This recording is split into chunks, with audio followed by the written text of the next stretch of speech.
Hello നമസ്കാരം. Study സ്റ്റുഡിയോയിലേക്ക് എല്ലാവർക്കും സ്വാഗതം. നമ്മളിന്ന് Sreenarayana Guru open university BA third sem economics and സോഷ്യോളജിക്കാരുടെ സോഷ്യൽ ഫോർമേഷൻ ഇൻ ഇന്ത്യ എന്ന പാഠപുസ്തകത്തിലെ 4ാമത്തെ ബ്ലോക്കിലെ 2ാമത്തെ യൂണിറ്റാണ് ക്ലാസ്സിൽ ഡിസ്കസ് ചെയ്യാൻ പോകുന്നത്. ക്ലാസ്സിലേക്ക് പോകുന്നതിന് മുമ്പ് നിങ്ങൾ എൻ്റെ ഈ ചാനൽ ആദ്യമായിട്ടാണ് കാണുന്നതെങ്കിൽ സബ്സ്ക്രൈബ് ചെയ്യുക, ഷെയർ ചെയ്യുക, നിങ്ങളുടെ കമൻറ്റുകൾ എഴുതി അറിയിക്കുക, ലൈക്ക് ചെയ്യുക.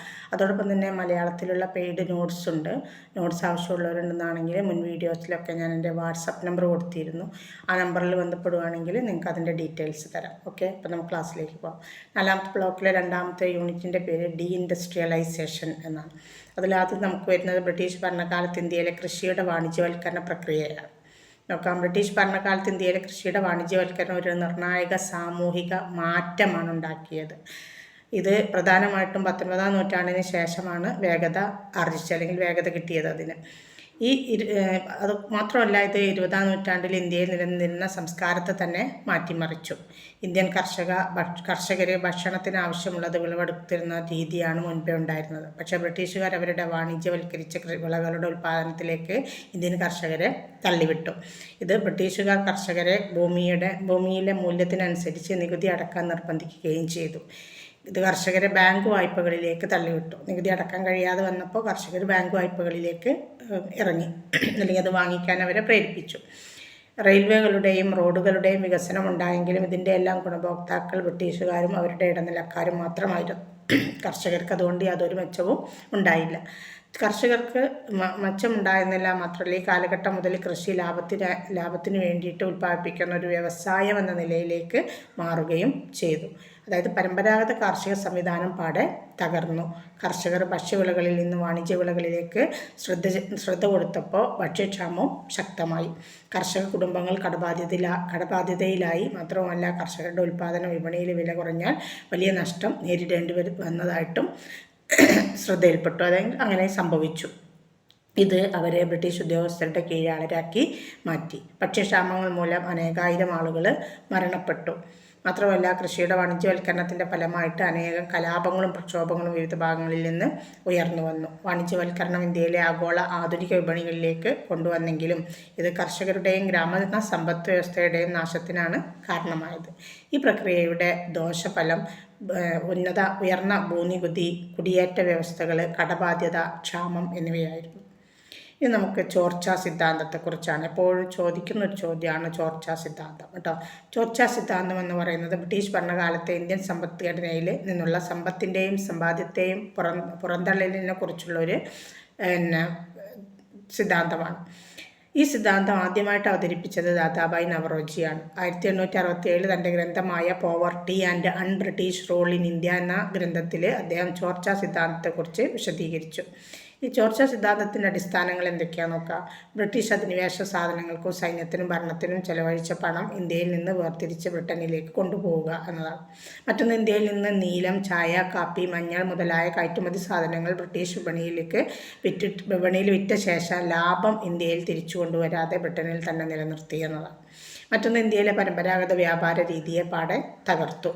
ബ്രിട്ടീഷ് കമ്പനികൾ ഇന്ത്യയിലെ സ്വദേശി വ്യവസായങ്ങൾ നശിപ്പിക്കുകയും ബ്രിട്ടനിൽ നിർമ്മിച്ച വസ്തുക്കളും ഉൽപ്പന്നങ്ങളും ഇന്ത്യയിൽ വിറ്റയക്കുകയും ചെയ്തു. അതുപോലെ തന്നെ ബ്രിട്ടീഷ് ഭരണഘടനയും അതിൻ്റെ പണം പിരിവും ഇന്ത്യയുടെ സാമ്പത്തിക കൃഷിയെ തകർത്തു.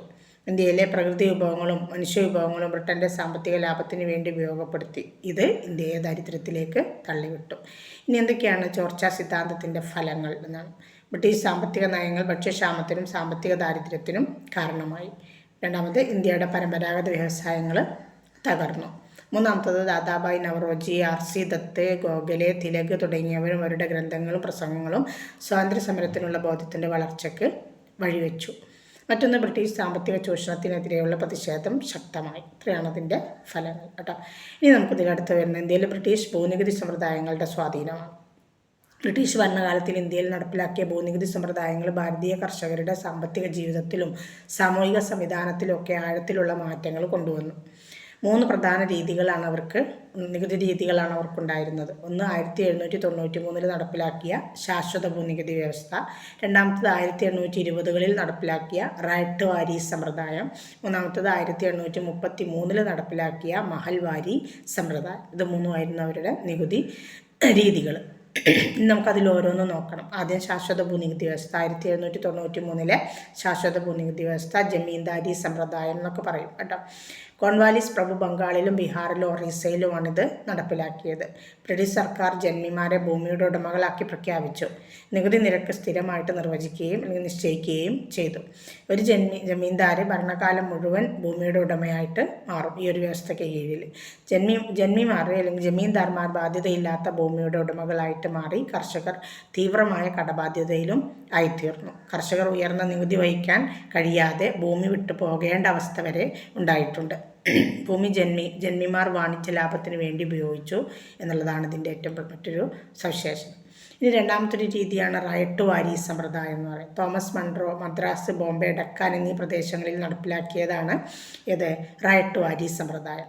കർഷകർ നേരിട്ട് ഭൂമിയുടെ ഉടമകളായി എന്നതാണ് ഇതിൻ്റെ ഒരു പ്രധാന സവിശേഷത. കാർഷിക ഉൽപ്പാദനത്തിൻ്റെ 50% മുതൽ 70%, അതായത് പകുതിയിലധികവും വരെ എന്തായിട്ട് നികുതിയാക്കിയിട്ട് ഈടാക്കിയിരുന്നു. നികുതി പണം കൈമാറാൻ ഇടനിലക്കാരില്ല എന്നതാണ് ഇതിൻ്റെ ഒരു പ്രത്യേകത. ബാക്കിയെല്ലാം എന്താണ് കർഷകരെ ബുദ്ധിമുട്ടിക്കൽ തന്നെയായിരുന്നു. ബ്രിട്ടീഷുകാർ തന്നെ നികുതി ഈടാക്കും, നേരിട്ട് പിരിച്ചെടുക്കും. ഉൽപ്പന്നത്തെ ആശ്രയിച്ച് മാറ്റപ്പെടുന്ന നികുതി രീതിയാണെങ്കിലും നിരക്ക് വളരെ ഉയർന്നതായിരുന്നു. നികുതി വർഷാവർഷം ഉയർന്നപ്പോൾ കർഷകർ വീണ്ടും ഈ ഒരു രീതിക്ക് കീഴിലും കടബാധ്യതയിലായി. ഇനി മൂന്നാമത്തെ രീതിയെ നോക്കാം, മഹൽവാരി സമ്പ്രദായം. വില്യം ബെൻഡിക് ഉത്തരേന്ത്യയിലെ പഞ്ചാബ്, ഗംഗ, യമുന താഴ്വര, അവധ് എന്നിവിടങ്ങളിലാണ് നടപ്പിലാക്കിയത് മഹൽവാരി സമ്പ്രദായം നടപ്പിലാക്കിയത്. മഹലുകളുടെ അടിസ്ഥാനമാക്കിയുള്ള നികുതി പിരിവാണ് ഇതിൻ്റെ സവിശേഷത. നികുതി ഗ്രാമതലവൻ അഥവാ ഉടമകളാണ് സർക്കാരിന് വാങ്ങി കൊടുത്തിരുന്നത്. നികുതി ഭൂരിഭാഗവും സമയത്തും ഉയർന്നതായിട്ട് തന്നെയാണ് നിശ്ചയിക്കപ്പെട്ടിരുന്നത്. ഗ്രാമങ്ങൾ സാമ്പത്തികമായിട്ട് തകർന്നു എന്നതും കൃഷിയിടങ്ങൾ ഉപേക്ഷിച്ച് പോകേണ്ടി വന്നു കർഷകർക്ക് എന്നതുമാണ് ഇതിൻ്റെ പ്രധാന ഫലങ്ങൾ. ബ്രിട്ടീഷ് ഭൂനികുതി സമ്പ്രദായത്തിൻ്റെ മൊത്തം ഫലം നോക്കുകയാണെങ്കിൽ കർഷകരുടെ ദുരിതമായിരുന്നു. 3 സമ്പ്രദായത്തിൻ്റെയും ഫലം അതാണ്, കർഷകരുടെ ദുരിതമായിരുന്നു. ഭൂമിയുടെ യഥാർത്ഥ അവകാശം കർഷകർക്ക് നഷ്ടപ്പെട്ടു. ഉയർന്ന നികുതി നൽകേണ്ടി വരുന്ന കർഷകരെ പട്ടിണിയിലാവുകയും ചെയ്തു. തദ്ദേശീയ വ്യവസായങ്ങളെ ബ്രിട്ടീഷുകാർ ഈ ഭൂനികുതി നയങ്ങളിലൂടെ നശിപ്പിച്ചു. ഗ്രാമീണ ജനതയെ മൊത്തത്തിൽ അവർ ദാരിദ്ര്യത്തിലാക്കി. കടബാധ്യത വർദ്ധിച്ചു. കർഷകരുടെ വർദ്ധിച്ചു, അതിലൂടെ മറ്റാളുകളുടെ കടബാധ്യത വർദ്ധിച്ചു. ഇന്ത്യൻ സമ്പത്തെല്ലാം ബ്രിട്ടനിലേക്ക് ഡയറക്റ്റായിട്ട് അങ്ങോട്ട് ഒഴുകി. ഇതെല്ലാം സ്വാതന്ത്ര്യ സമരത്തിൻ്റെ പിറവിക്ക് കാരണമായി. അതായത് ഇത്രയും ആയപ്പോൾ ആളുകൾ ഇതിൻ്റെ ദുരിതങ്ങളെല്ലാം, അതായത് കർഷകർ മാത്രമല്ലല്ലോ അല്ലേ, ഇന്ത്യയിൽ വെച്ച് ജനസംഖ്യയിൽ കൂടുതലുള്ളതും ഇന്നൊക്കെ തന്നെയാണ് കർഷകർ തന്നെയാണ് അല്ലേ. അപ്പോൾ കർഷകരുടെ ദുരിതം, ആ ദുരിതം സാധാരണക്കാരുടെ ദുരിതമായി മാറുകയും ജനങ്ങളൊന്നടങ്കം ദുരിതത്തിലാവുകയും ചെയ്തു.